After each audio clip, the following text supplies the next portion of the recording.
सो hey guys, तो आज के इस वीडियो में हम लोग सीखने वाले हैं कि हम लोग नेक्स्ट.जेएस एप्लीकेशन में क्रॉन जॉब कैसे बना सकते हैं। और ये वीडियो ऐप राउटर स्पेसिफिक है। अगर आप लोग अपनी एप्लीकेशन में पेज राउटर का यूज़ कर रहे हैं तो उस वीडियो का लिंक आप लोग को डिस्क्रिप्शन में या ऊपर आई बटन पे देखने मिलेगा। So coming back to the topic, तो हम लोग जल्दी से प्री रिक्वेस्ट सेक्शन की तरफ आ जाते हैं।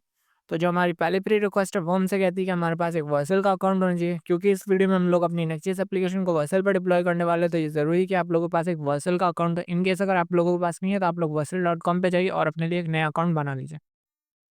जो हमारी दूसरी प्री रिक्वेस्ट है वो हमसे कहती है कि हमारे पास एक नेक्स्ट.जेएस की एप्लीकेशन पहले से कॉन्फ़िगर होनी चाहिए। और जो हमारी थर्ड प्री रिक्वेस्ट है वो हमसे कहती है कि हमें क्रॉन एक्सप्रेशन के साथ फ़ैमिलियर होना चाहिए।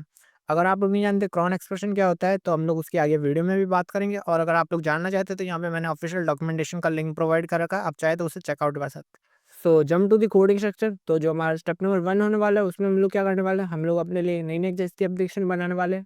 पर मेरे केस में मैंने पहले से नेक्स्ट.जेएस की एप्लीकेशन बना ली और उसे अपने वीएस कोड में खोल दिया। इन केस अगर आप लोगों के पास कोई नेक्स्ट.जेएस की एप्लीकेशन ना हो तब आप लोग क्या कीजिए, इस कमांड की मदद से एक नई नेक्स्ट.जेएस की एप्लीकेशन बना लीजिएगा।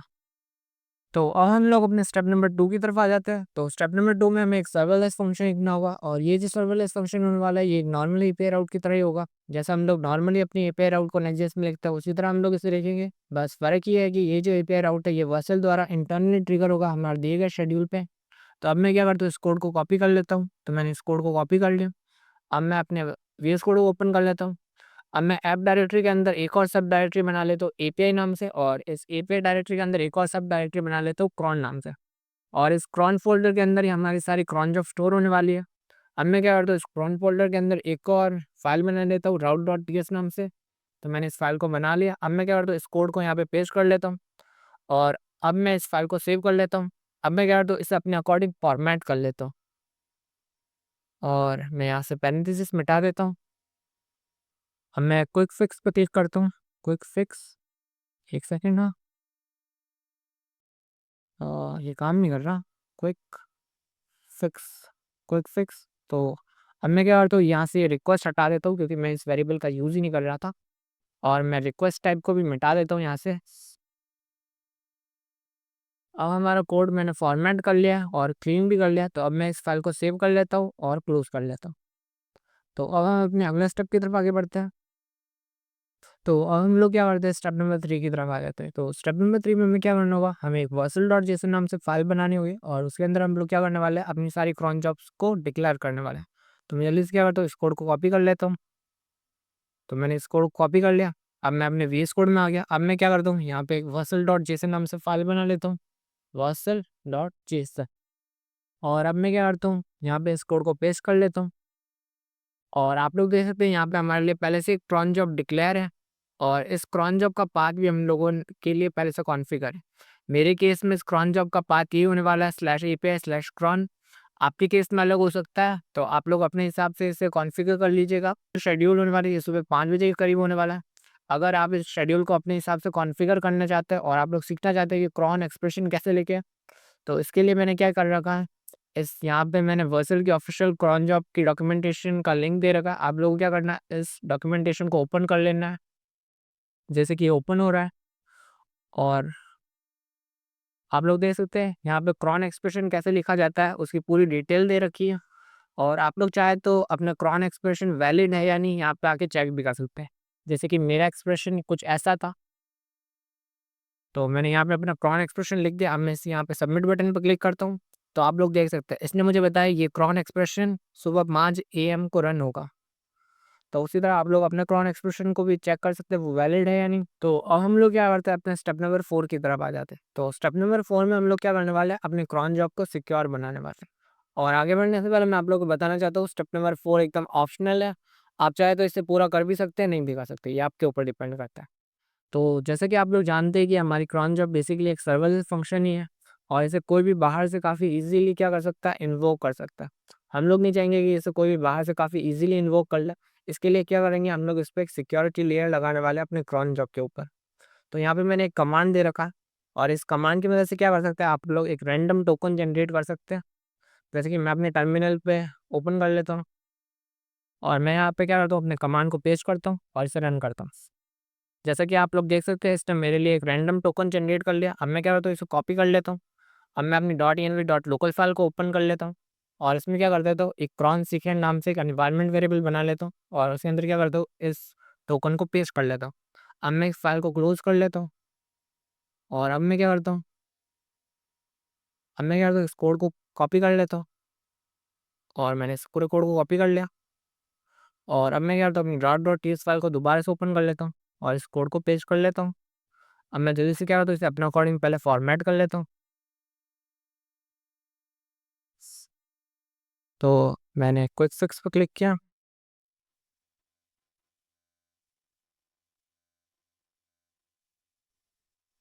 क्विक फिक्स फिक्स ऑल, और मैं अपने टर्मिनल को क्लोज कर लेता हूँ और मैं इसे भी क्लोज कर लेता हूँ।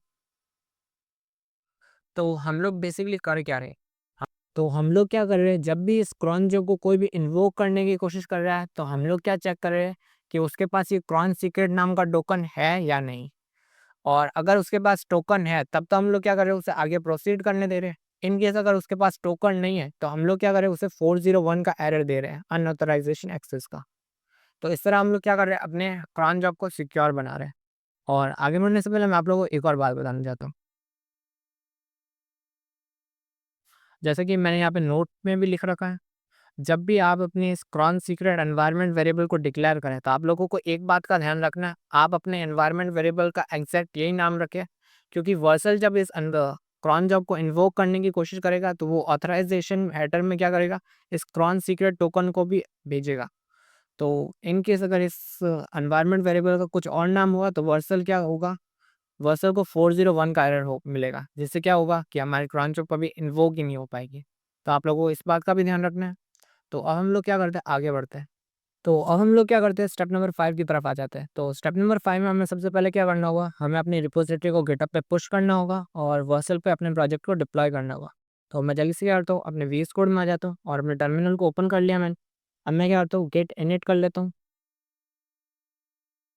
तो गेट इनिशियलाइज हो चुका है। तो अब मैं क्या करता हूँ, गेट ऐड कमांड को रन करता हूँ, गेट ऐड।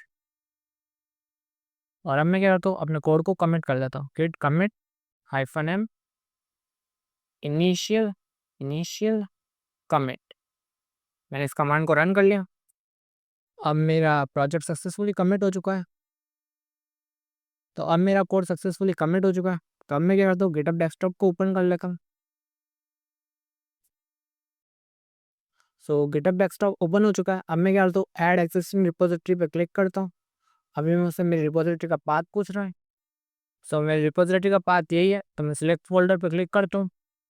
अब मैं क्या करता हूँ, ऐड रिपोजिटरी पे क्लिक करता हूँ।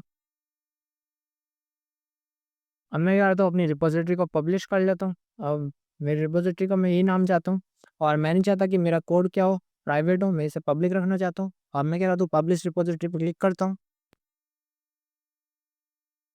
तो हमारा कोड पब्लिश हो रहा है गिटहब पे। सो हमारा कोड पब्लिश हो चुका है। तो अब मैं जल्दी से क्या करता हूँ, अपने गिटहब को ओपन करता हूँ और मैं पहले इसे रिफ्रेश करता हूँ। सो आप लोग देख सकते हैं ये रिपोजिटरी मेरे गिटहब अकाउंट में ऐड हो चुकी है। तो मैं जल्दी से इस रिपोजिटरी को ओपन करता हूँ। अब मैं क्या करता हूँ, अपने वर्सल के अकाउंट को ओपन कर लेता हूँ। तो मैंने अपने वर्सल के अकाउंट को भी ओपन कर लिया। सो मेरा वर्सल का अकाउंट ओपन हो चुका है। अब ये मुझसे पूछ रहा है, आप अपने प्रोजेक्ट को इंपोर्ट करना चाहते हैं। तो मैं हाँ, अपने प्रोजेक्ट को इंपोर्ट करना चाहता हूँ। मैंने इस इंपोर्ट बटन पर क्लिक किया। सो आप लोग देख सकते हैं वर्सल ने मेरे प्रोजेक्ट को गिटहब से ढूंढ लिया है। अब मैं क्या करता हूँ, इंपोर्ट पर क्लिक करता हूँ। वर्सल पूछ रहा है कि आप अपने प्रोजेक्ट को यही नाम देना चाहते हैं। तो मैं अपने प्रोजेक्ट को यही नाम देना चाहता हूँ। और वर्सल मुझसे पूछ रहा है आपका फ्रेमवर्क कौन सा है। तो मेरा फ्रेमवर्क नेक्स्ट.js है। और वर्सल तो इस इन ऑप्शन को मैं नहीं छेड़ना चाहूँगा। मैं एनवायरनमेंट वेरिएबल में एक एनवायरनमेंट वेरिएबल ऐड करना चाहता हूँ। तो मैं जल्दी से क्या करता हूँ, अपनी .env.local फाइल में आ जाता हूँ। और अब मैं क्या करता हूँ, इस एनवायरनमेंट वेरिएबल को कॉपी कर लेता हूँ और अपने इस एनवायरनमेंट वेरिएबल को मैं क्या करता हूँ, वर्सल में ऐड कर लेता हूँ। तो मेरा एनवायरनमेंट वेरिएबल मैंने ऐड कर लिया है। अब मैं डिप्लॉय के बटन पर क्लिक करता हूँ। तो मेरा प्रोजेक्ट डिप्लॉय होना शुरू हो चुका है। तो मेरा डिप्लॉयमेंट कंप्लीट हो चुका है और ये मुझे कॉन्ग्रेचुलेशन स्क्रीन दिखा रहा है। तो मैं कंटिन्यू डैशबोर्ड पर क्लिक करता हूँ। तो मैंने कंटिन्यू टू डैशबोर्ड बटन पर क्लिक किया और अब मेरा प्रोजेक्ट वर्सल पे सक्सेसफुली डिप्लॉय हो चुका है। तो अब हम लोग क्या करते हैं, स्टेप नंबर 6 की तरफ आगे बढ़ते हैं।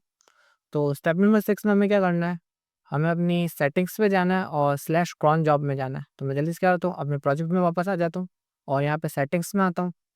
सेटिंग्स में हम लोग क्रॉन जॉब्स पे जाते हैं।